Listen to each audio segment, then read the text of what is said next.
1, fila 2, fila 3, fila 4, fila 5, fila 6, fila 7. 1, 2, 3 y vamos pasando hacia atrás para la asistencia.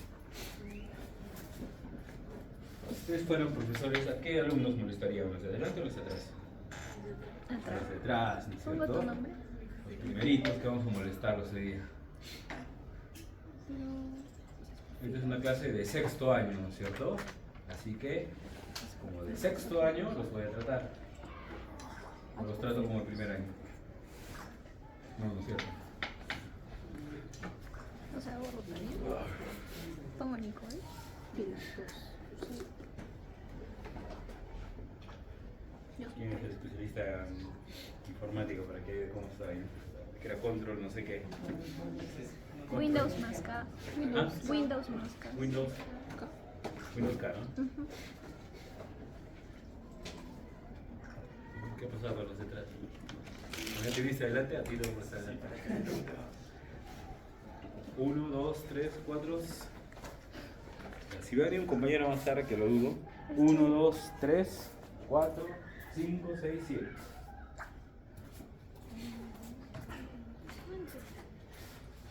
Bueno, por el cargo del doctor Daniel Salas y Miguel me han encargado esta clase, a pesar de que no, ¿qué se llama? Esta es una parte que a mí me corresponde, ¿ya? Para los que no me conocen, yo soy el doctor Orlando. Con ustedes, yo soy igual que ustedes, yo soy promoción 2004 acá de la Cato, ¿listo? Yo tengo 3 casas. Mi primera casa es el Yanaguara, donde hice mi especialidad de urología. Mi segunda casa es el Hospital del Niño en Lima, ¿ya? En la Avenida Brasil, la cuadra 4, donde hice mi subespecialidad en urología pediátrica. Y ahora soy asistente del CASE, ¿ok? ¿Listo? Entonces, el día de hoy vamos a ver una patología que es muy frecuente, que ustedes se han tocado varias veces ya en la parte que es pediatría, etcétera, pero esta visión que nosotros vamos a tener acá es diferente, porque esta es una visión desde el punto de vista urológico, ¿ok? Porque cuando ustedes van a tener un paciente con una infección urinaria en niños, ¿qué es lo que hace el pediatra? Agarra, ve los síntomas que tiene, no le pide urocultivo inicialmente, le pide un examen de orina nada más, ya descarta si tiene infección urinaria, aparentemente en el examen de orina, recién pide urocultivo y recién le da tratamiento. Ve el urocultivo, ve el tratamiento, le da su tratamiento y terminó su chamba el pediatra. Es lo que hace normalmente, ¿verdad? En urología, como vamos a ver, nosotros ya vemos la infección urinaria desde este otro punto. Entonces, cuando nosotros vamos a revisar que este paciente tiene una infección urinaria, ya no es una infección urinaria simple, tiene que ser una infección urinaria que tiene algo de especial. Y de eso trata esta clase. ¿Listo? Entonces, esta parte o esta clase la vamos a hacer conmigo. Fuera de eso, hay 4 temas que los voy a dejar en diapositivas, que ya han hecho. Escroto agudo, hidrocele, ¿ya? Criptorquidia. Y la parte de fimosis, que se las dejo. Si suman todos, son algo de 300 diapositivas. Aprovecho con ustedes, pero la parte que les voy a explicar es esta. ¿Listo? Definición. Recontra sencillo, recontra fácil para leerlo. La infección del tracto urinario se considera como la existencia de los microorganismos patógenos cuando van a colonizar la vía urinaria y que van a generar en ellos síntomas. Cuando nosotros vemos el urocultivo de algún paciente, ¿qué tenemos que tener? 10 a la 5 unidades por modelos de colonia. Eso se ve en pediatría y en cualquier otro lado. ¿Ya? La definición, ¿cuál es? Respuesta inflamatoria del uroterio a la invasión bacteriana, usualmente asociada a bacteriuria y piuria. La vía más común, al igual que en la del adulto, ¿cuál es? La vía ascendente. ¿Qué es más frecuente? Escherichia coli. Eso es de coquito, ¿cierto? Ya. Entonces, ¿cuál es la patogénesis? Cuando normalmente se rompe un equilibrio, existe una interacción entre el uropatógeno y el huésped y rompe el equilibrio que tiene la vía urinaria y se produce esta infección. Normalmente, la prevalencia de la infección urinaria viene a ser el 5% de la población pediátrica. Cuando vienen a consulta los pacientes para urología pediátrica, el 90%, ¿qué cree? ¿Qué consulta es? ¿Qué consulta cree usted, doctor, que es? Fimosis, criptorquidia, 90%. 10% restante, infección urinaria. ¿Okay? Cuando yo veo mi lista de pacientes y veo que son 16 pacientes, que normalmente atiendo a veces 20, y de esos 20 veo que son 18 niños, yo ya me imagino que ellos son fimosis, criptorquidia. Pero si veo 2 niñas, digo, pucha, voy a tirar media hora en estos pacientes porque la consulta es más compleja y más complicada en ellas. ¿Ok? ¿Listo? Entonces, su prevalencia es 5% de la población pediátrica. ¿Qué es prevalencia, doctor?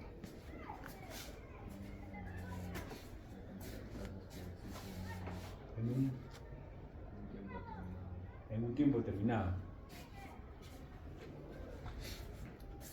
¿Qué es prevalencia y qué es incidencia, doctor? Diferencia. Incidencia en los casos nuevos de la Ya. y la prevalencia en los casos anteriores. Exacto. La incidencia anual de 0 a 14 años, ¿ya? En niñas normalmente siempre es mayor y en niños es que generalmente de 1 en 1000. Existen algunas edades en las cuales es más frecuente la infección urinaria. ¿A qué edad creen que es más frecuente la infección urinaria en los niños? Solo en el primer año de vida es la única edad en la cual es más frecuente la infección urinaria en los niños. ¿A qué edad? 9 meses. Pregunta examen. ¿Okay? ¿Y a qué le atribuimos la causa nosotros? A la fimosis. ¿Listo? Entonces, si viene un niño de 9 meses con infección urinaria, lo primero que te pasa es revisar si tiene una fimosis. En el resto de en todas las edades, la mujer tiene el derecho de tener una infección urinaria al año. Y en eso nos van a ganar toda la vida. ¿Ok? Y lo que tenemos que tener presente es que la enfermedad asociada a infección del tracto urinario más frecuente es el reflujo vésico ureteral en 30-40%. Pero vamos a ver un examen el cual se descarta. Esta es una diapositiva recontra antigua, pero que todavía sigue vigente. ¿Ya? Normalmente, acá se ve cómo es el comportamiento de la infección urinaria. Normalmente, en los varones, ¿cómo es? ¿Dónde es su pico? 9 meses. Después, durante toda la vida, es raro que tengan infecciones urinarias los varones, salvo enfermedades de transmisión sexual, etc. Pero cuando llega ya a los 50 años en adelante y empieza el crecimiento de la próstata, nuevamente regresan las infecciones urinarias. En cambio, las mujeres, en diferentes épocas de la vida, ya sea en la infancia, en la edad preescolar, o cuando se casan, o cuando empiezan a tener relaciones sexuales, ¿no es cierto?, empiezan lo que son nuevamente las infecciones urinarias, e incluso cuando están gestando, las infecciones urinarias son más frecuentes en ellas, ¿ya? Pero se espera que tengan una infección urinaria, por lo menos, por año. Al igual que las infecciones urinarias en los adultos, la clasificación de la infección urinaria igual es alta, baja, complicada o no complicada, sintomática, asintomática.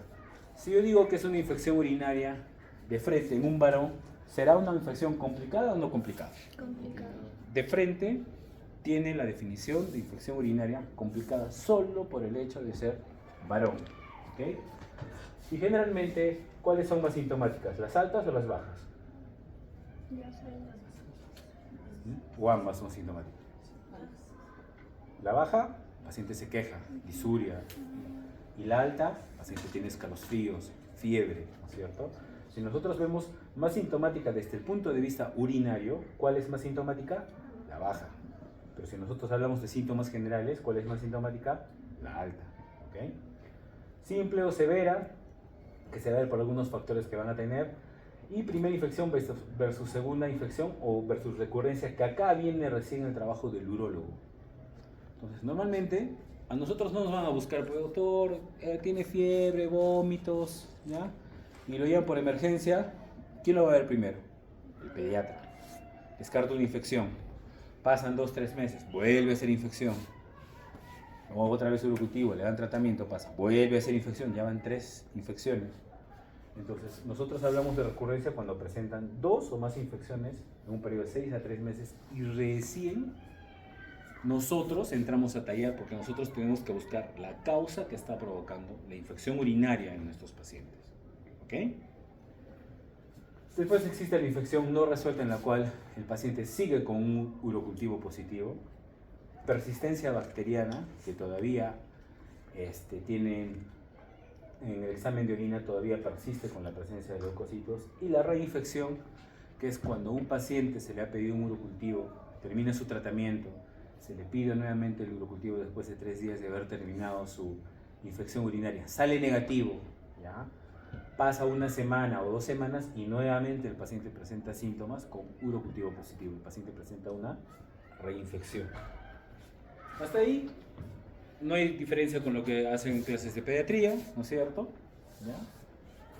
Pielonefritis, los síntomas que hemos mencionado, pielonefritis crónica ya en estos pacientes en los cuales generalmente tienen nefropatía por reflujo y puede haber cicatrización a nivel del riñón, la cistitis con los síntomas que hemos indicado, y la uretritis, que es tema de lo que es enfermedades de transmisión sexual. Definición clásica de lo que es infección del tracto urinario no complicado. Es aquel paciente que tiene un tracto urinario normal, sin alteraciones anatómicas, que va a presentar estas cosas, sin historia reciente de instrumentación, cuyos síntomas están confinados a la uretra o vejiga. Queda. A diferencia de los pacientes con infección del tracto urinario complicado, que viene a ser todo lo contrario, ya tiene una alteración anatómica, etcétera, o ya es un paciente que es de sexo masculino, etcétera, todo lo que hemos hablado. ¿Listo? Hasta ahí, igualito. ¿Cuál es la vía más frecuente de infección del tracto urinario? La ruta ascendente. Hasta ahí no hay diferencia, así que no voy a parar, recién voy a parar en lo que es patología urológica. Entonces, ahora nos vamos a enfocar en las 3 causas que produce una infección del tracto urinario recurrente. La primera, alteración anatómica. Entonces, ¿qué voy a buscar en las alteraciones anatómicas yo? Cualquier alteración ya que sea de la formación, una enfermedad congénita que tenga, ya sea el varón o mujer que viene. Una alteración funcional del aparato urinario, que generalmente está asociada al estreñimiento en los niños. Ese es un antecedente que ustedes tienen la obligación de preguntar a cualquiera de los pacientes que vienen. Niño o niña que viene con infección del tracto urinario recurrente y ustedes van y no le preguntaron eso y el paciente tiene un estreñimiento, entonces primero tienen que corregir ese estreñimiento para que ustedes sean más invasivos. Porque cuando ustedes vienen un paciente con infección del tracto urinario recurrente, nosotros pedimos cistografía miccional, tomografía, resonancia, gammagrafía, pero son exámenes que ustedes creen que si para nosotros es incómodo, ¿cómo será para un niño? Debe ser recontra incómodo, ¿verdad? Entonces, nosotros para pedir eso tenemos que estar seguros que este paciente no padece de estreñimiento. Y después vienen las deficiencias inmunológicas, en la cual estos pacientes no tienen ninguna de las 2 anteriores, y nosotros podemos dar algún tipo de ayuda para que estos niños puedan tener menos infecciones del tracto urinario. Pasa el cojo. Ahora sí tienen las listas, ¿verdad? Pásenmelas. Y la 2, y la 3. Ahora sí empieza lo bonito.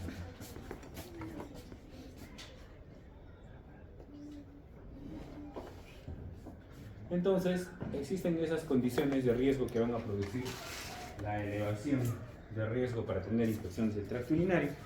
¿Cuál es lo primero? Infección.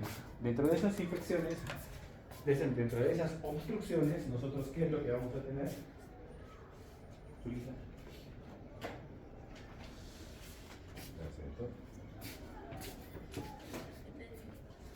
Tenemos estenosis, por ejemplo, de la unión piel-ureteral. Tenemos lo que es estenosis de la unión pésico-ureteral. La presencia, esta es clásica, ya han visto ya lo que es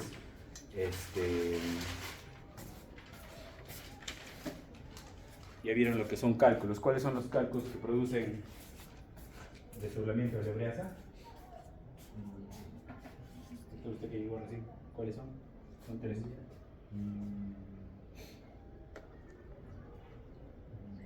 ¿Cómo se pueden ver? ¿Cómo se pueden ver? ¿Cuáles? Los de santina, los de ácido úrico, los de que pacientes con VIH que toman Inavir. ¿Cuáles? ¿Así? ¿Esos son? No, dice desdobladores de urea. ¿Cuáles son los dos? Ya han dado cálculos, ¿verdad? Proteus. Klebsiella. Klebsiella ahí, pseudomonas. Rápido. ¿Para qué paramos?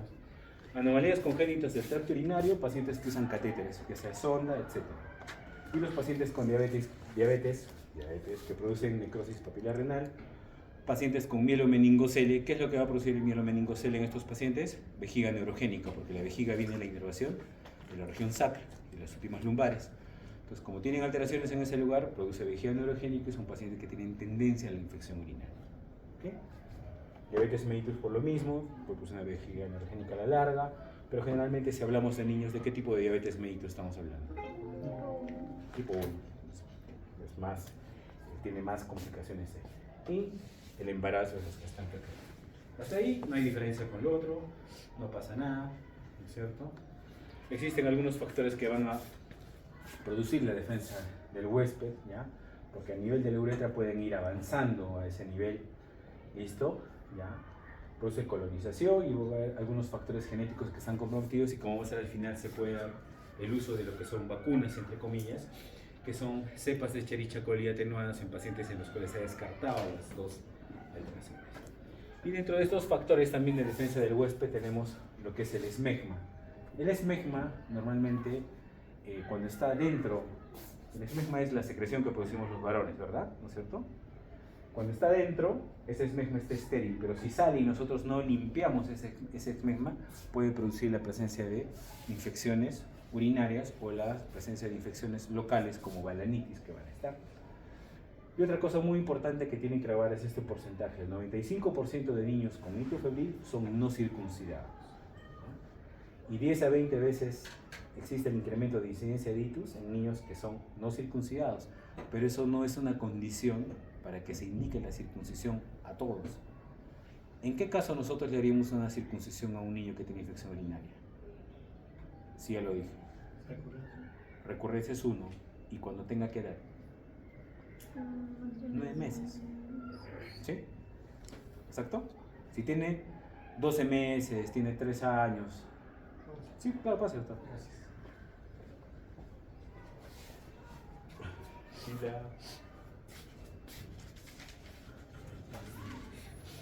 Gracias a su compañera.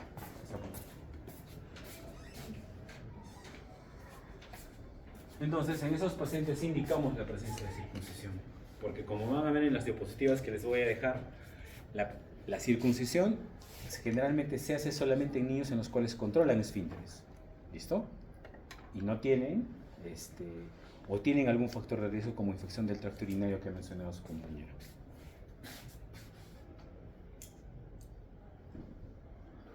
Factores de defensa, por ejemplo, atrás lo leen, que si no juegan el tiempo, eso lo hacen en microbiología. ¿Siguen enseñando la doctora Noemí, microbiología? Sí. Listo, estas son las causas.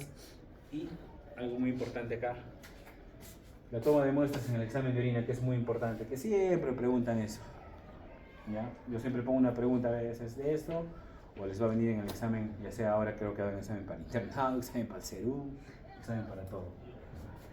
Existe toma de bolsita colectora, cateterismo por punción. Bolsita colectora generalmente en niños en edad preescolar, en los cuales el niño puede entender una determinada orden.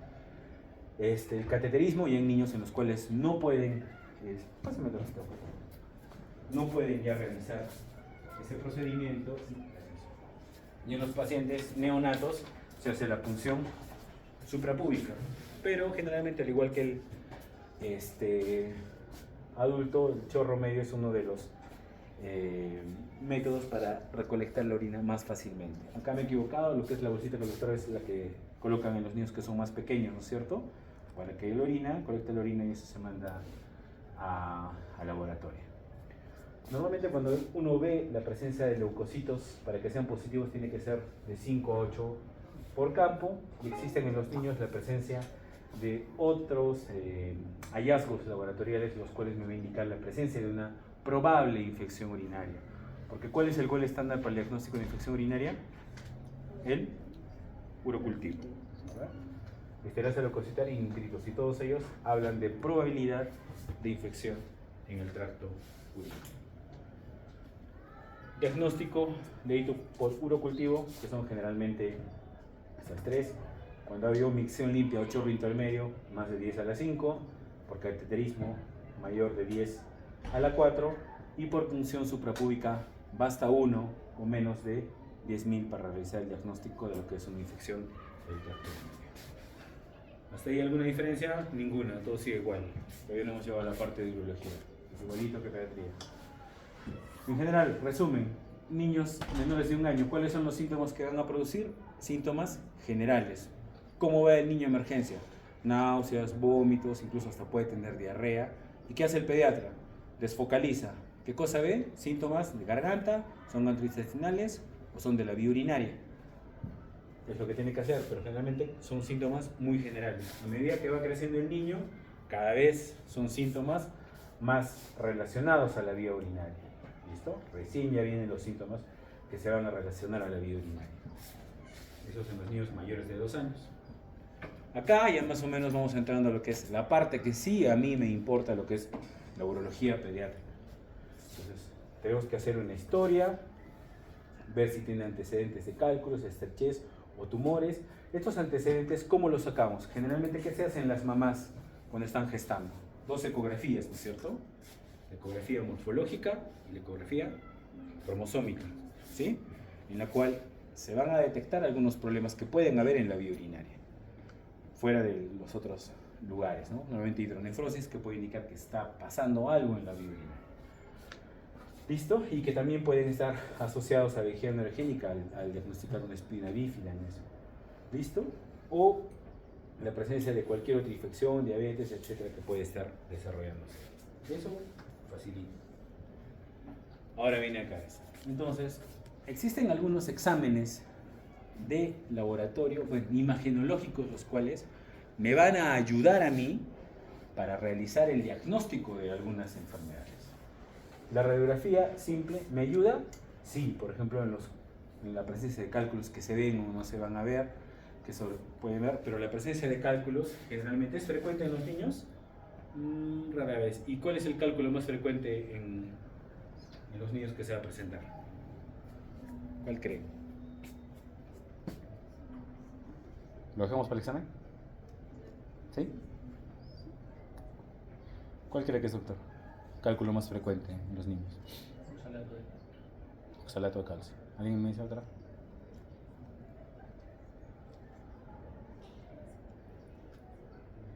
Doctor, usted que llega al último, ¿qué opina usted?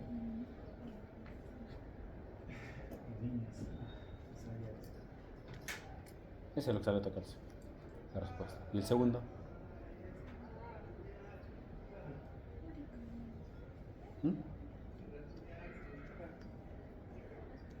Revisen. Lo voy a preguntar.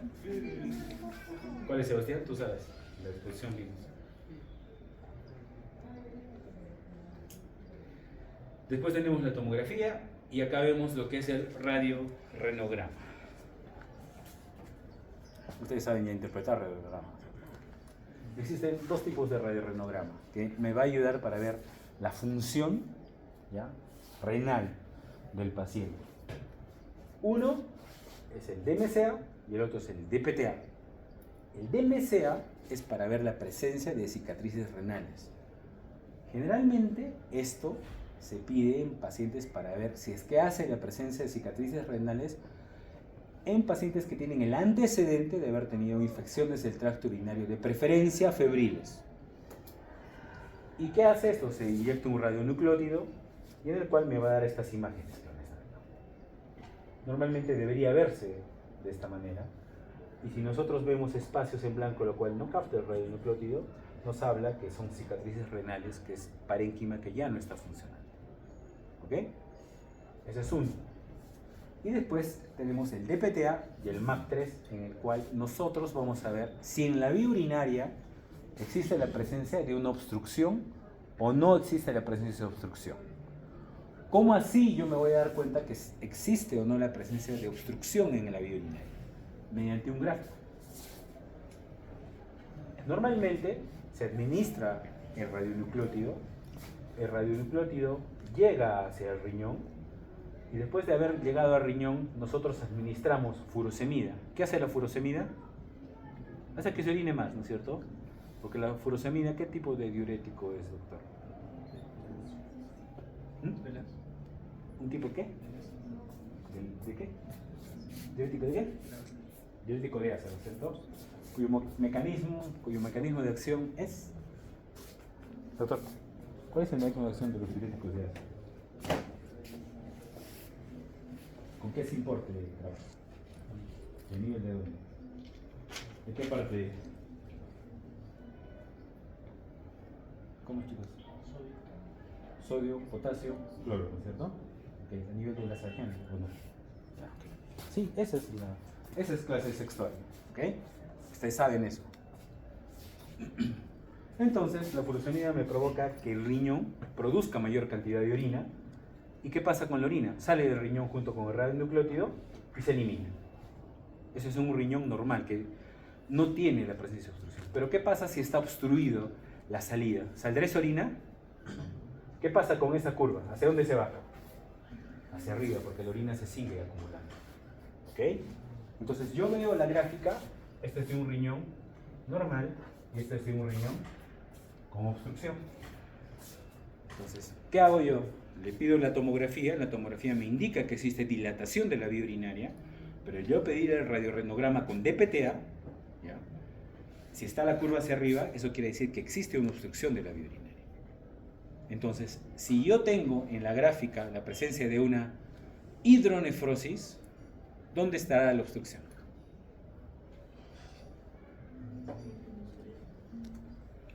En el urétero, ¿sí? Y si tengo una ureterohidronefrosis, ¿dónde estará la obstrucción?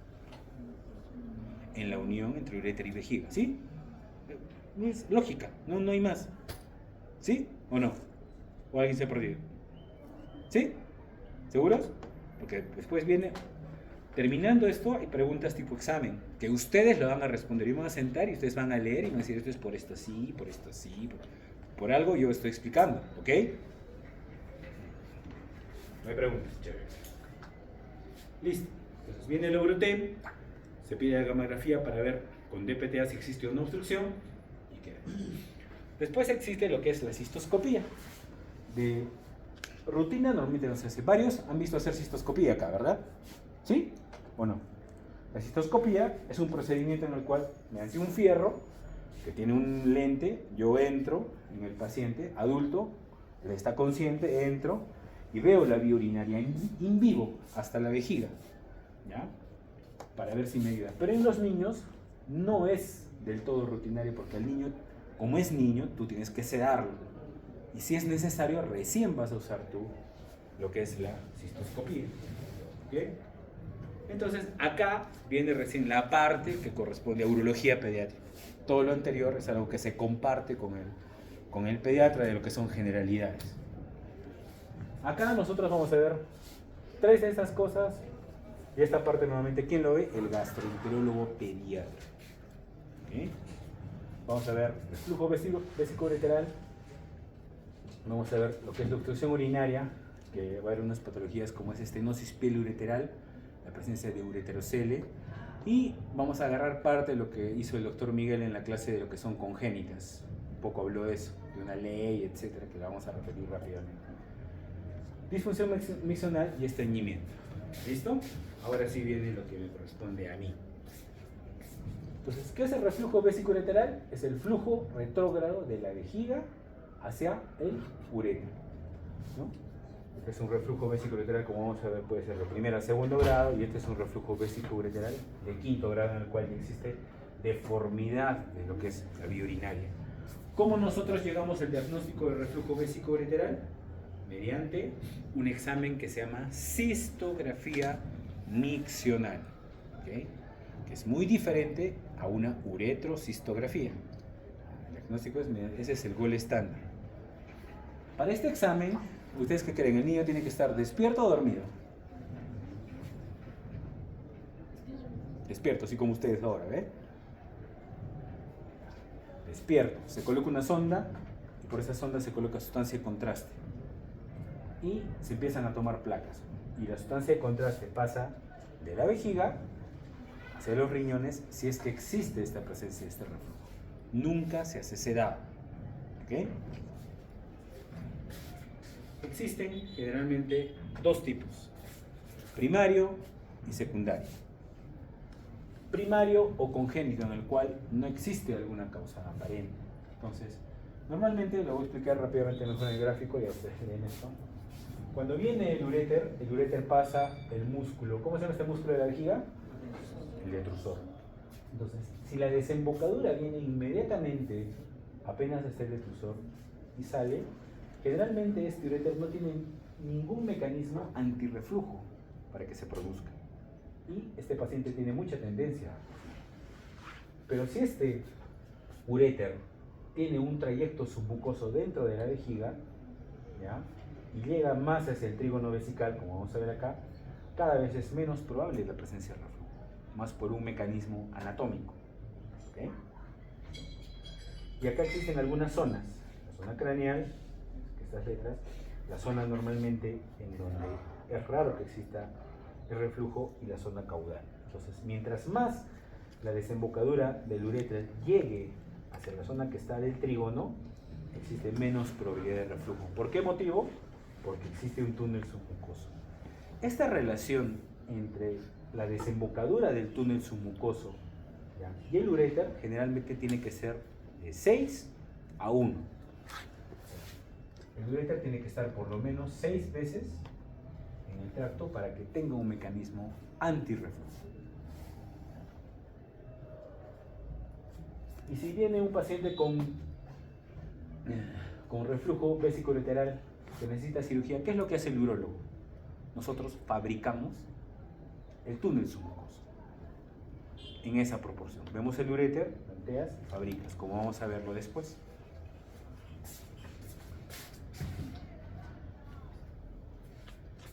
El 30 a 50% de los pacientes con reflujo vesicoureteral desarrollan hito, pero otros pacientes, el 50% restante, no hacen ningún tipo de infección urinaria a pesar de tener reflujo vesicoureteral.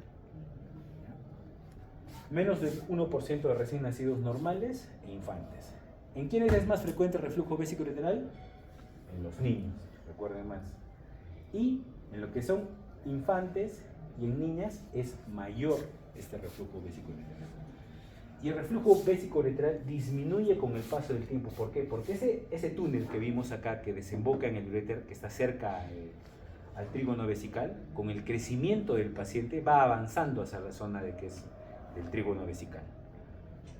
Y existe una edad tope para que yo hable de que es el punto de corte y diga, ya, ¿hasta qué espero? Yo no voy a esperar más, este paciente sigue haciendo infecciones urinarias, lo opero. ¿Qué edad creen que es esa? 5 años. 5 años, exacto. Entonces, si viene un niño con infecciones que son no tan frecuentes, ¿ya?, hace 2 al año normalmente, y tiene 3 años, y tiene reflujo vesicoureteral de primer, segundo grado, ¿qué es lo que hago yo? Normalmente el nefrólogo pediatra es lo que es, da quimioprofilaxis antibiótica, que es generalmente un antibiótico una sola vez al día, controla eso y espera hasta que ese niño crezca a los 5 años. Entonces, si a los 6 años continúa con los mismos síntomas, ¿qué hago yo? Y es un candidato para cirugía. ¿Sí? Y vamos a ver qué diferencias existen con el siguiente cuadro que vamos a ver. Y el reflujo vesicoureteral secundario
Y el secundario, normalmente, como su nombre lo dice, es secundario a otras patologías, ¿no?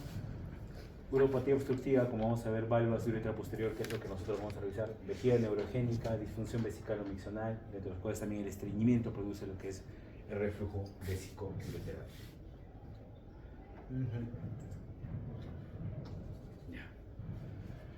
Cuando uno realiza una cistografía a un paciente, después de haber hecho la cistografía, de acuerdo a los gráficos como hemos visto, al inicio había un reflujo de 5º grado, ¿verdad? Que está toda la vía urinaria ya deforme, por así decirlo, a diferencia de un reflujo de 1er grado que incluso no llega hacia el riñón. Entonces uno ve la cistografía mixonal y de acuerdo a eso cataloga el grado de reflujo vésico-uretral que tiene este paciente. Entonces, acá viene lo que es los estudios que se han hecho. Y se ha visto que a menor grado de reflujo, el paciente puede tener una mayor cantidad de resolución espontánea hasta los 5 años. Y vienen esos porcentajes. Y a medida que el reflujo o es bilateral o va creciendo en grado, es menos probable que este reflujo vaya hacia la curación. ¿Ok? Entonces, acá viene algo que es un poco de lógica. Por ejemplo, si nosotros tenemos un paciente que tiene un reflujo vésico-ureteral de 1er grado de 3 años, ¿qué es lo que haríamos? Esperamos a que cumpla 5 años y lo seguimos en el tiempo. Pero si tenemos un paciente que tiene 2 años de edad y tiene un reflujo vésico-ureteral de 5º grado bilateral, ¿van a esperar hasta los 5 años? No, solamente es obvio y es lógica que ese paciente tiene que ir a cirugía porque va a tener más tendencia a la presencia de cicatrices renales. ¿Ok? Entonces, acá viene el tratamiento de los diversos tipos de reflujo. Igual que en el resto de especialidades, existe tratamiento abierto y existe tratamiento endoscópico. ¿En qué consiste el tratamiento? Ambos. Fabricar un túnel submucoso. Esa es la finalidad del urólogo que ve esta parte. Salud. Entonces, en el reimplante ureteral, ¿qué es lo que se hace?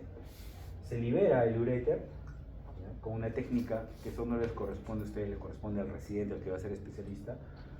Existen 3 tipos de técnicas para esto, ¿ya? Las intravesicales y las extravesicales, y en la cual se fabrica el túnel submucoso. Se libera el túnel y se vuelve a realizar. Y esta, por ejemplo, la técnica que se llama Politano. Esa es una técnica abierta que generalmente se hace en pacientes de 3er, 4º a 5º grado. Si es que ese centro hospitalario contara con la presencia de un tratamiento endoscópico, se hace, pero para esto se necesita instrumental adecuado, porque el cistoscopio de adulto es un instrumental grande, ¿no es cierto? Y para niños se necesita un instrumental adecuado, que es más pequeño. Y muchas veces puede ir de 7, 8, 10 French de presencia, ¿sí? Entonces, que está en urología, ¿cuánto equivale un French? 0.33. Entonces, si yo agarro y digo que voy a usar un instrumental de 6 French, ¿se imaginan de qué tamaño es? Es bien pequeño. ¿Ya? Entonces, yo entro por cistoscopía y existe unas sustancias que normalmente en el mercado es el Deflux, está el Bantris y está el Dexel, que son 3 que generalmente tienen esto, tienen una sustancia antirreflujo que está a base del ácido hialurónico, que está de moda, que es biocompatible, lo que usan normalmente los que usan cirugía plástica o estética. Entonces lo mismo pasa en la vía urinaria. Entonces nosotros inyectamos a nivel submucoso y hacemos abones de esa sustancia para que no regrese la orina. ¿Listo? ¿Cuánto creen que cuesta un frasquito de 1 mililitro de ese producto? ¿Cuánto creen? Échale pluma, ¿cuánto creen? Más o menos. No sé, 1000. 1000. 1 mililitro está 4.500 soles. 1 mililitro. ¿Ok? Entonces, por eso es que si ustedes tuvieran un paciente con reflujo de 5º grado y bilateral, se usarán mínimo 10 ahí. Y eso que no tienen mucha, no va a ser casi exitosa sus procedimientos. Va a ser caro, son 4.500 por 10, son 45.000 soles. Entonces preferiría que ese paciente vaya a cirugía abierta. Pero si tienen un paciente que tiene un reflujo de segundo grado, unilateral, en el lado derecho, y está haciendo infecciones urinarias y tiene la posibilidad de comprar, va al paciente para la ecuación de esto. El procedimiento dura ni 5 minutos. Más en lo mascarea, me coloca la anestesiólogo, viene usted, y termina. Fin. Hasta acá lo que es reflujo vesíco-ureteral. Segunda patología, estenosis de la unión pielo-ureteral. ¿Qué hora es? 3:30. Hasta las 4, ¿no? Ya, así terminamos.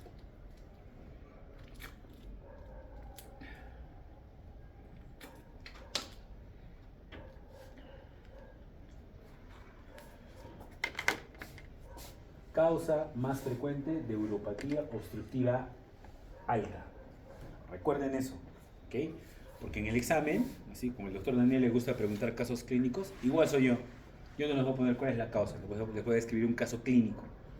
Les voy a dar el diagnóstico más probable sería, les voy a colocar valva posterior, estenosis pieloureteral, reflujo vesículo-ureteral, y ustedes tienen que marcar la alternativa de acuerdo a las características clínicas que van a encontrar. ¿Ya? El diagnóstico, bueno, esta es la prevalencia. El diagnóstico antenatal es mediante una ecografía. Generalmente es una masa abdominal palpable, un dolor recurrente.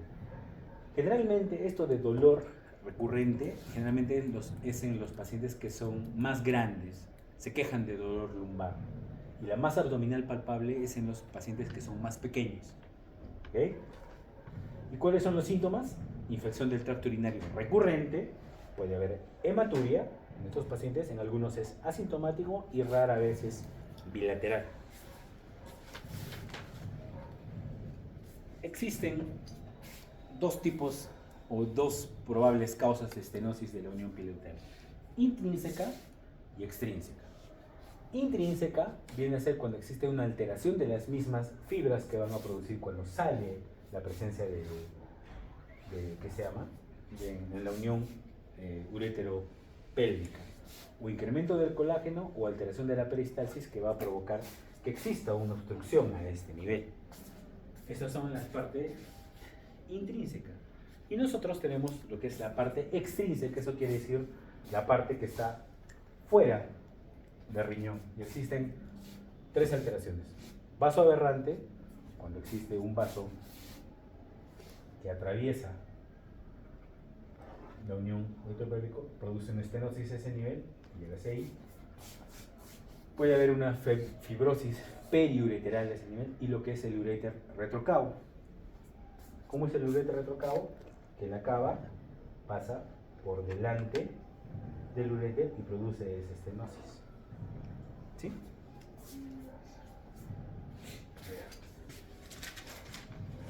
Joaquín, es igual que amigo. Joaquín Arias. Arenas. Joaquín, ¿tú qué tratamiento le harías a un paciente con vaso aberrante? ¿Cortas el uréter o cortas el vaso aberrante?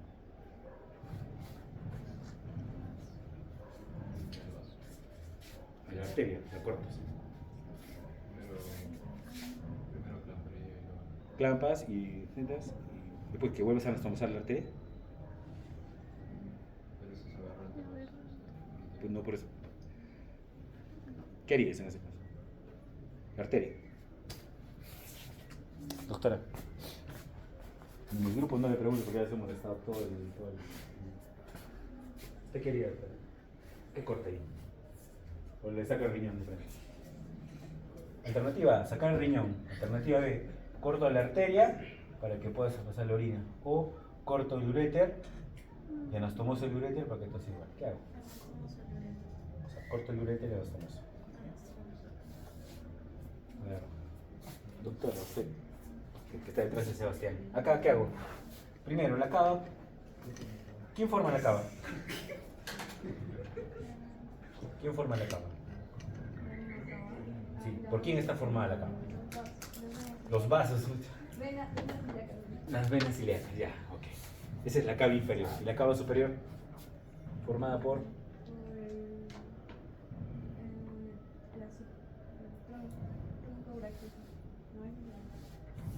Dos braquiocefálicos. Derecho izquierdo, ok. En el uréter retrocavo, ¿qué tratamiento le hace usted? Corta la cava, pausa y anastomosa otra vez. O corta el uréter y anastomosa y es el uréter. O sea, eso se llama piloplastía. ¿Ok?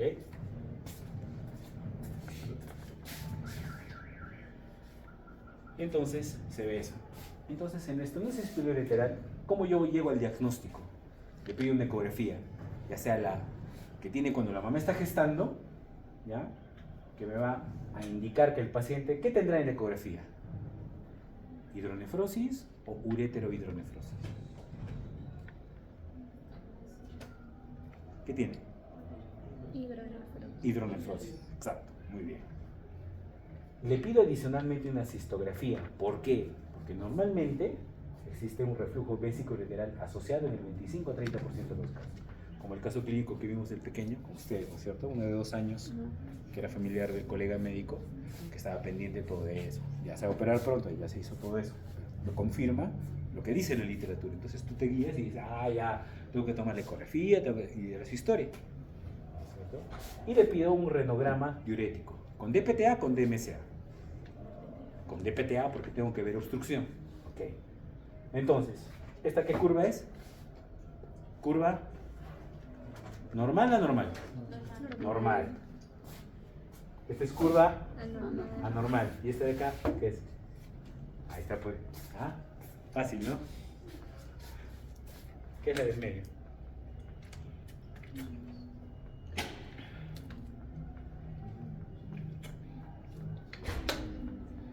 ¿A alguien le gusta acá la urología? ¿No? Ahí, ¿no? ¿Saben cuántos están postulando en la UNSA para la clase de uro? 38 postulantes. Después de plástica está 1. Y en la Cato hay 13 postulantes para 2 vacantes. Esta es una curva de una hidronefrosis fisiológica. ¿Ya? ¿Por qué creen que acá pongo ecografía postnatal después de 2 semanas? Si ustedes agarran y le hacen una ecografía a un recién nacido, va a tener una hidronefrosis fisiológica. Eso lo han visto en el neonato, ¿no es cierto? Es obvio. Entonces, ¿qué tienen que esperar? Que sea una ecografía después de las 2 semanas de nacido. ¿Okay? Si no, no vale. Y es una interconsulta clásica que hacen los neonatólogos. Urgente, paciente con hidronefrosis. ¿Cuánto tiene? 1 semana. Urgente, urólogo de turno, urgente. Tú escuchas eso y dices... Y puedes interconsultar, después de las 2 semanas con ecografía. Punto. Entonces es muy importante esta ecografía en este lapso de tiempo. Entonces no vaya a ser que en el examen yo coloque eso, se solicita ecografía postnatal a la semana de nacido. Y ustedes caigan solitos, a propósito. ¿Okay?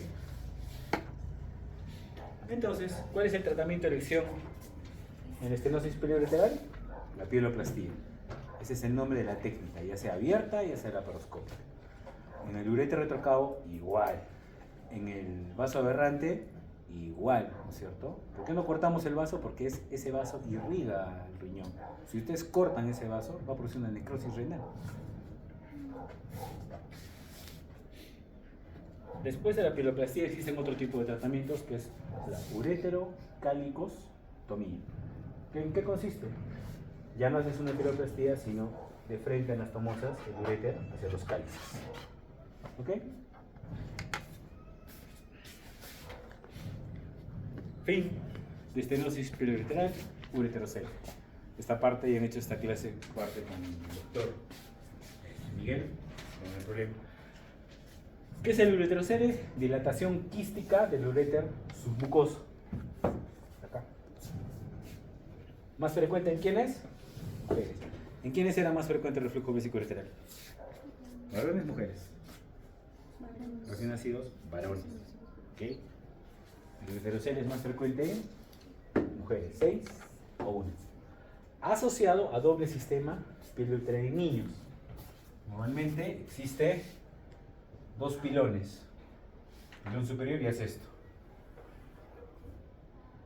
¿Cierto? El pilón superior, ¿dónde termina? En la parte inferior. ¿Listo? El pilón del medio, la parte superior. ¿Dónde aparece generalmente el ureterocele? En el pilón inferior que viene de la parte superior del riñón. ¿Ok? ¿Cómo se llama esa ley? Esa lo han visto con el doctor Miguel, ¿no es cierto? En los adultos, ¿existe ureterocele? Sí, pero es asociado a un solo sistema. Es decir, se olvidan de esto, viene y está la dilatación que está ahí.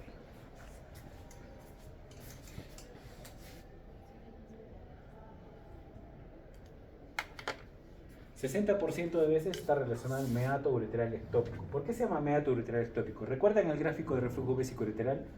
Que acá había unas letras que estaba relacionado con el trígono y en la parte caudal había otra parte que puede insertarse en esa zona. Cuando está fuera de esa zona en la parte caudal puede ser un uréter ectópico, que está fuera del trígono vesical, en la parte inferior.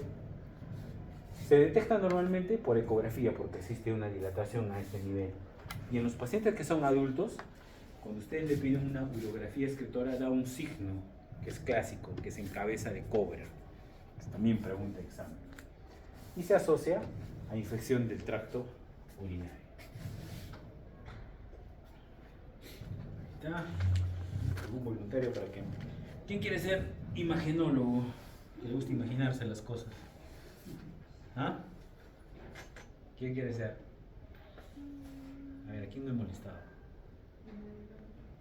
quién no he molestado? Al que tiene más sueño le vamos a preguntar, su compañero del medio. Doctor, usted que está de sueño, descríbame de paso que despierta y me dice, ¿qué ve en esta tomografía?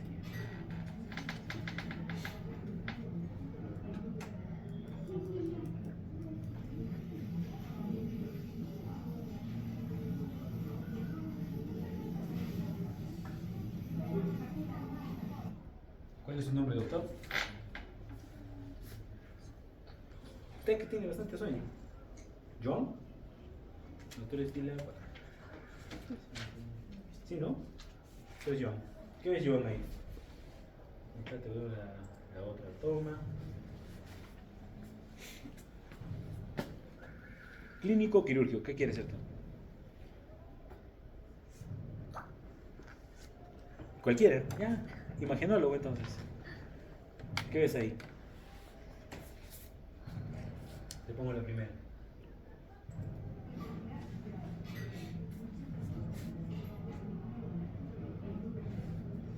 Doctor Núñez, creo.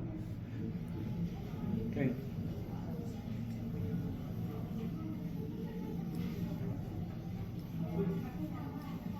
¿Qué ven? ¿Nada? ¿Se ve algo? No, muchachos, ayúdenme. Distensión de ureter. Ven solo un uréter, dos uréteres, en primer lugar. Ven dos. Y se ve claramente la ley que se está hablando, ¿cierto?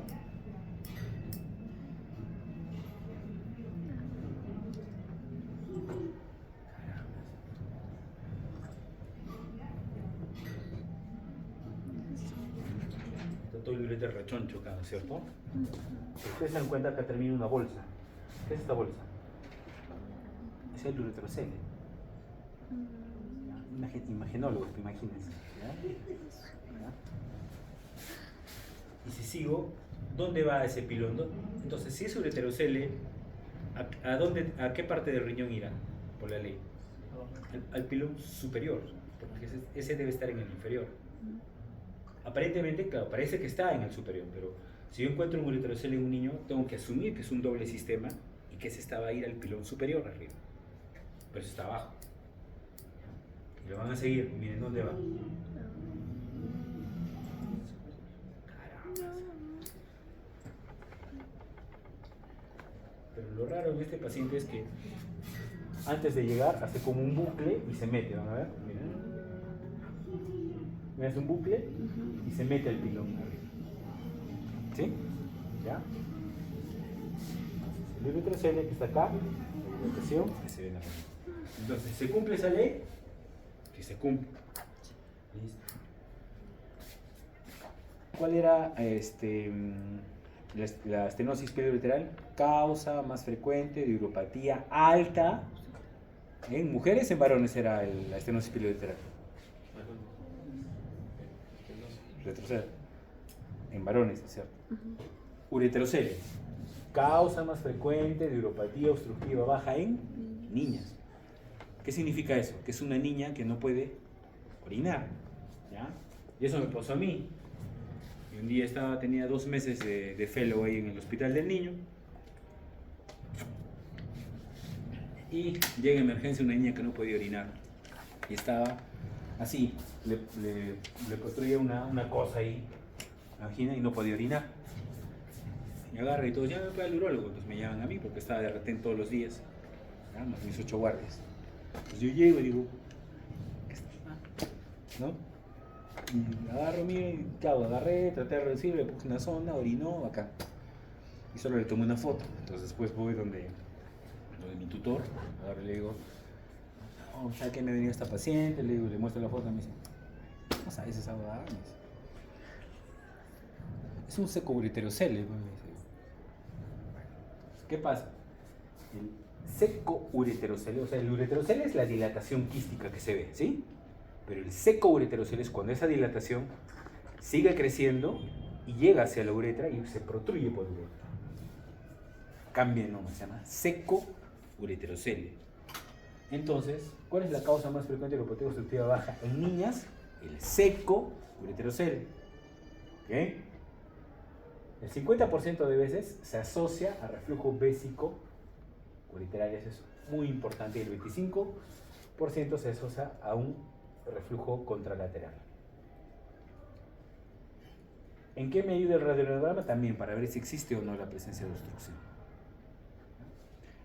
Porque muchas veces, como está dilatada esa parte, el pilón superior del riñón se dilata porque esa orina no está saliendo. Entonces, si yo le pido un radiorrenograma, no sale la orina. Entonces, ¿cuál creen que sea el tratamiento quirúrgico en estos pacientes? Y existen varias alternativas. Una es, si yo agarro, me gusta la cirugía abierta, o por vía laparoscópica voy, como dice acá, heminefrectomía polar superior voy, y corto el riñón de arriba. ¿Aceptado? También es aceptado. Reimplante ureteral. ¿Qué hago? Llevo a la parte donde están los dos, ¿ya? Por vía extravesical, volteo la vejiga, corto y reimplanto los dos. Ya no hay obstrucción. O hago una ureteroanastomosis. ¿Qué hago? Corto acá, anastomoso, para que salga la orina normalmente por el otro lado. ¿Listo? O la punción endoscópica. Si tengo mi cistoscopio pediátrico, ya tengo un electrodo de botón que es como una guía que transmite electricidad. Hago la cistoscopía, veo el ureterocele, ingreso del electrodo y agarro, presiono y punzo. Y perforo. Perforo y la orina empieza a salir. Cualquiera de esos 4 tratamientos es aceptado para el ureterocele. ¿Cuál creen que es el ideal? Si tuvieran un hijo, ¿cuál le gustaría que le hagan? Que le hagan un chuzo así grande, así parece una heminefrectomía, o le hagan un reimplante acá con su corte, o le hagan también una uretra donde te hacen su corte, o le hacen una punción endoscópica. Ya pues. Le hacen una punción endoscópica. Chévere, fin, ureterocele. Megaureter congénito. Chévere urología, ¿no? Ya terminamos, muchachos. ¿Qué es el megaureter congénito? Es el uréter dilatado mayor de 7 milímetros. Doctor, ¿y si tengo un reflujo vésico ureteral, es un megaureter congénito? ¿Ustedes qué creen? Cuando un reflujo vésico ureteral de 5º grado o 4º grado. Claro que sí, porque es un uréter que es más de 7 milímetros. ¿Listo? Y vamos a ver por qué. Si ustedes ven acá el gráfico, ¿esto qué cosa es? No es un intestino, es un uréter dilatado, solo que el megauréter congénito tiene una estenosis en la unión ureterovesical y es un megauréter estenótico no refluyente, o sea que no refluye. A diferencia que cuando hay reflujo vésico ureteral, sí existe reflujo. ¿Okay? El 20% de los casos tienen hidronefrosis. Generalmente hay hipoplasia de las fibras musculares, al igual que existe en estenosis de la unión uretero-pélvica, sucede lo mismo.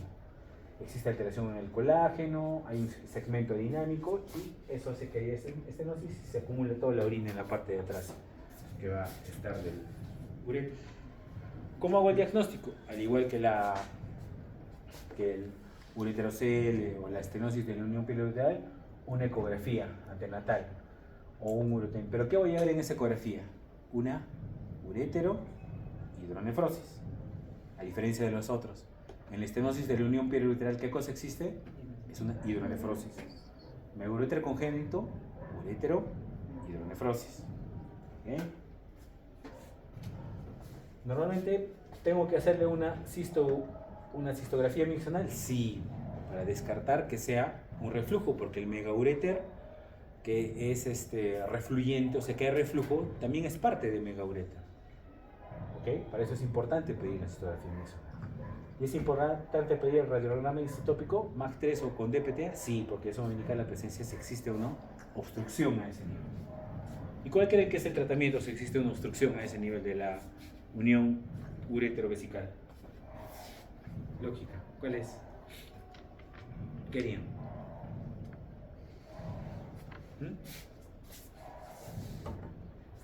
Reimplante. Agarro, corto de estenosis y vuelvo a implantar. Pero justamente todo eso es un segmento adinámico, es una enfermedad congénita, que tenemos que decirle al paciente que lo que estamos haciendo, los urólogos somos como los gasfiteros del cuerpo humano. Donde existe obstrucción, entramos, quitamos la obstrucción y ya nos tomosamos nuevamente, ¿sí? Pero no podemos trabajar sobre el resto del urétero.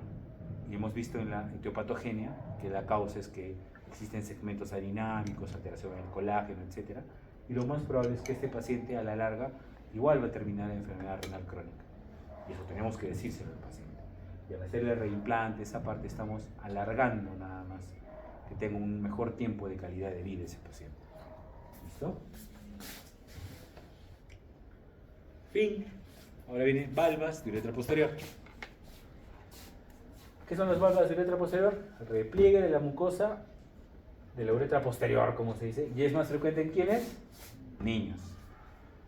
Estenosis pielo-uretral más frecuente en ¿quiénes? Niños, mujeres. Reflujo vesicouretral, ureterocele, megauretra congénito, valvas de uretra posterior. Eso va a ser el examen. Chévere, ¿no? Ya está. ¿Megauretra es niñas? Niños. ¿Qué es? ¿Niños? Niñas. Niñas. Niñas. Acá tienen las causas. Causa más común de uropatía obstructiva baja en recién nacidos. ¿Cuál es la causa más común de uropatía obstructiva baja en niñas? Seco ureterocele. ¿Ves? Bolito. Están cayendo. Solitas. Y la causa más común de uropatía obstructiva baja en recién nacidos es las valvas de uretra posterior. Afecta a ambos riñones porque las valvas están en la uretra, obvio, ¿no? Entonces no viene el fluido de orina que va. Entonces, ¿qué voy a encontrar en una ecografía? Si le tomo una ecografía a un paciente con valvas de uretra posterior. A ver, ¿quién me dice? Lógica. No, pero ya, hidronefrosis. Ya. ¿Qué voy a encontrar? A ver, ¿quién me responde? Vamos, sin miedo. Ya, ¿pero qué? Ahí falta algo. ¿Ah? ¿De qué? Bilateral, eso. Es bilateral. Esa es la diferencia. Es bilateral, porque es acá. O sea, no viene todo. ¿Listo? El diagnóstico puede ser con uretrocistografía miccional, puede ser con cistoscopía, etc. ¿Ya? Es una emergencia. ¿Por qué? Porque si existe, no existe salida de orina, ¿ustedes se imaginan cuánto tiempo puede vivir ese niño? Se va a morir porque su función renal se va a venir a menos. O sea, hay que entrar a operarlo inmediatamente. Apenas nace, tiene una no orina, le ponen sonda, no sale orina, ¿ya? Entonces tiene que entrar a sala de operaciones. Es un neonato con alteraciones hidroelectrolíticas, acidosis metabólica, etc. ¿No es cierto? Pero generalmente el tratamiento, vamos a ver cuál va a ser. ¿Esto qué cosa creen que es? Esto se llama vesicostomía. ¿Ya? ¿Qué es la vesicostomía? Es cuando agarro y la vejiga del recién nacido la coso y la junto con la piel del abdomen. Y por acá sale la orina. Y la mamá le pone un pañal acá encima y así está. Hasta que crece. ¿Ya? Y lo ideal, ¿qué cosa es? Hacerle una ablación endoscópica. Entonces entrar con un cistoscopio, ¿ya? Así como hacen RTU de próstata, existe un resectoscopio pediátrico, que muchas veces hasta podemos tener de 6 frames, entramos y tenemos que resecar. ¿Pero ustedes creen que hay aquí en Arequipa? Sí hay. ¿Quién lo tiene? Yo lo tengo. No hay el hormorio, no tiene case, no tiene lugar. ¿Ya? Pero ese es el tratamiento ideal. Pero cuando no hay, por ejemplo, en el Hospital del Niño no tenían eso en Lima. Entonces, ¿qué hacíamos? Vesicostomía. ¿Y qué más hacíamos? Colocamos una sonda, salía por acá la sonda, le hacíamos un nudito, pues así es así. Jalaba. Poliuretas. ¿Para qué? Para romper las espaldas. ¿Sí? ¿Qué te quedaba? ¿Haces eso? Te adecuas a lo que. Fin de lo que deben más o menos ver ustedes. Entonces, en infección urinaria y pediatría, ¿qué deben agarrar? Ver el tratamiento de elección correcto. Ver si es una hito complicada, no complicada. De acuerdo a eso, escogen ustedes el tratamiento de elección. ¿En algún momento ustedes darán una quinolona a un niño? No, ¿no es cierto? Porque las quinolonas, ¿cuál es el mecanismo de acción de las quinolonas?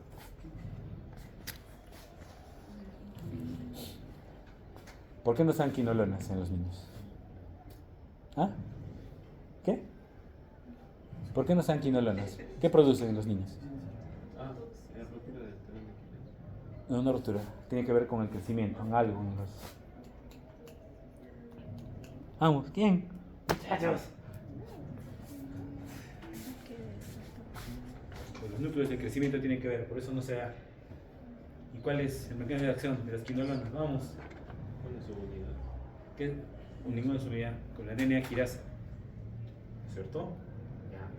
Carajo. Esto para terminar.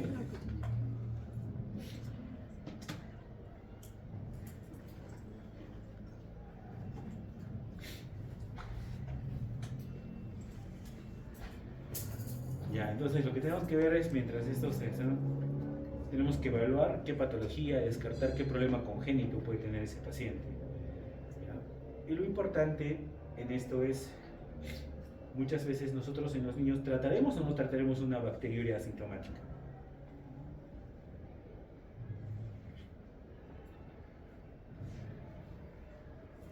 La pregunta ahora, ¿qué es una bacteriuria asintomática? Sebastián, ahora sí, respóndeme. ¿Qué es una bacteriuria asintomática? Eso, ¿no?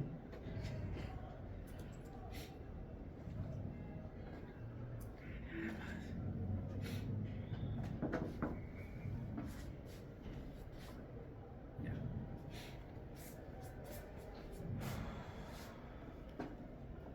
Ya, con nosotros el tratamiento nos quedamos. Usa tratamiento en complicadas y no complicadas.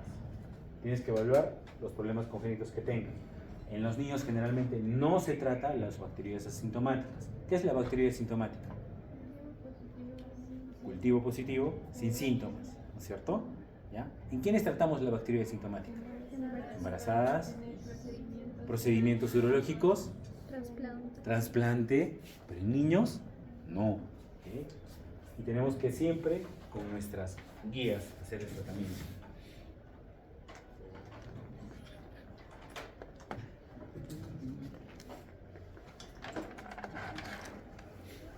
Entonces, para tener una prevención en infección del tracto urinario, buen hábito miccional.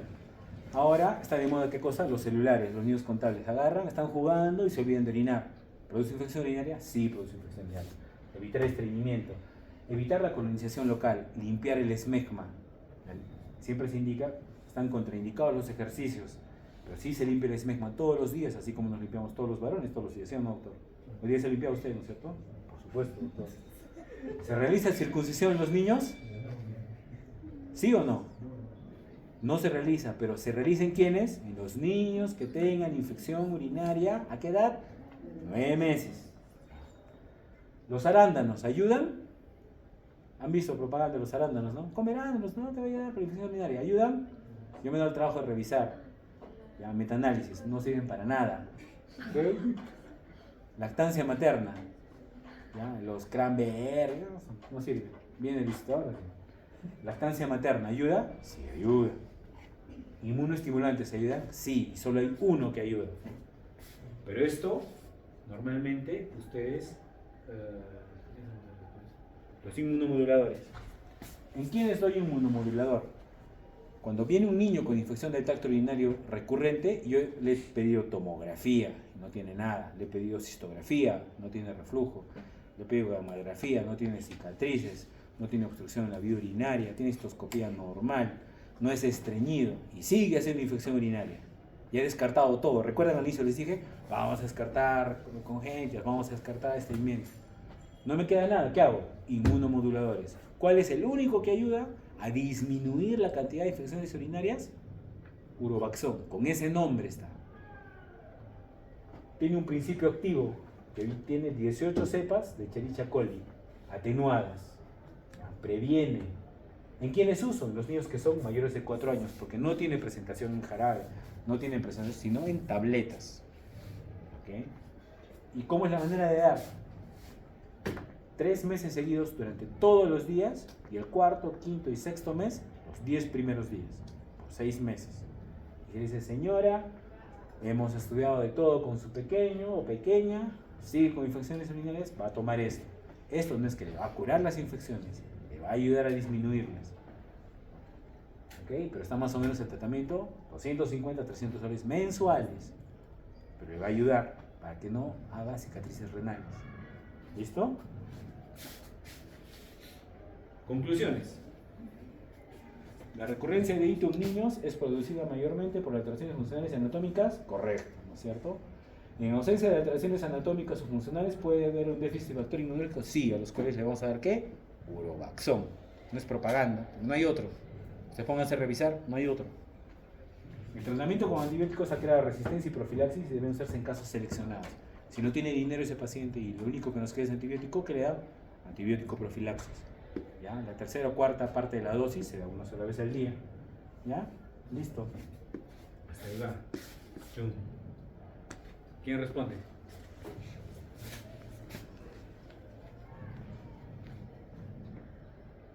Joaquín, vamos.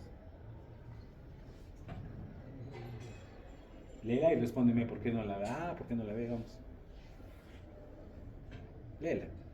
Paciente mujer de 14 años de edad con historia de ictus de repetición, dolor lumbar y endometriosis unilateral.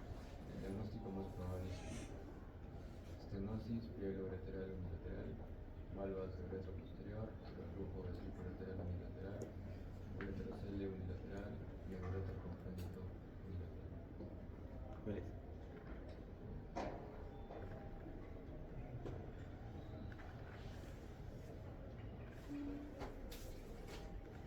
Si no lo sabes, ¿cuál es? La C. ¿Es la C? ¿Cuál es? ¿Cuál crees que es? La A. ¿Cuál es, doctor? ¿Está bien la A? ¿Es la A? ¿Es la A? ¿Es esta? ¿Qué les dije? Niños mayores que generalmente tienen dolor lumbar. ¿Okay? ¿Puede ser valvas de uretra posterior? No, porque sean recién nacidos y varones. ¿Reflujo vesículo-ureteral produce dolor? No, más produce infecciones urinarias. Esto es más en pequeños. Tiene 14 años, el reflujo vesículo-ureteral, hemos dicho que se espera hasta los 5 años, etc. O sea, varias cosas se van a... Ureterocele unilateral. ¿Será? No sé, acá no me habla que no tiene ecografía, no tiene imagen cabeza de cobra, no me habla que tiene doble sistema, no me dice nada de eso. Me ureter congénito lateral, acá me dice que hay algún ureter más de 7 milímetros, algo, no me dice. ¿No? Vamos, doctor, usted que llegó el último. Vamos. Con respecto a la infección urinaria en niños, es cierto que las valvas de uretra posterior son frecuentes en el sexo femenino. Es la causa más frecuente de consulta en urología pediátrica. Cuando se realiza una recolección de muestra por cateterismo, se considera urocultivo positivo cuando es mayor a 1000. Y la citografía miccional es un examen complementario inicial para el estudio de hito en niños. La mamografía renal con DPA más test de furosemida sirve para evaluar patología obstructiva de la vía urinaria. ¿Cuál es? Yo me iría con la última. Con la última. Es obvio, ¿no? Si al inicio les ponía las preguntas, pegaba, ¿no? Doctor, usted que... acá el doctor me hemos molestado. Vamos, doctor. ¿Qué mismo es? Con respecto al reflejo ventricular, es falso que el diagnóstico se realiza mediante la citografía nacional. El reflejo ventricular puede desaparecer a la edad de 5 años de edad. A menor grado de reflejo ventricular, menor probabilidad de resolución espontánea.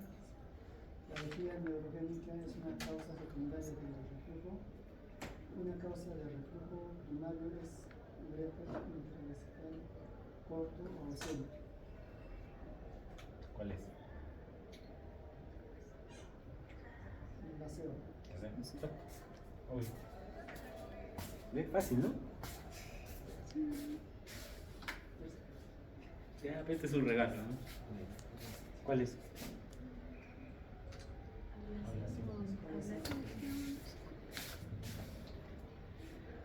Criptorquidia lo leen, ya lo responden.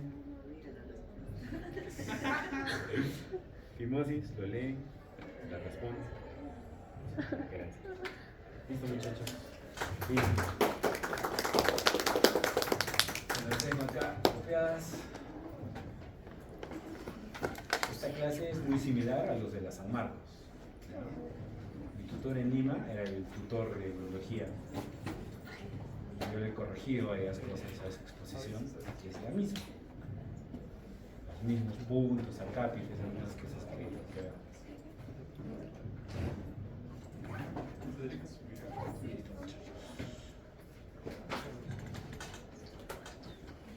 Hasta luego. Nos vemos, cuídate.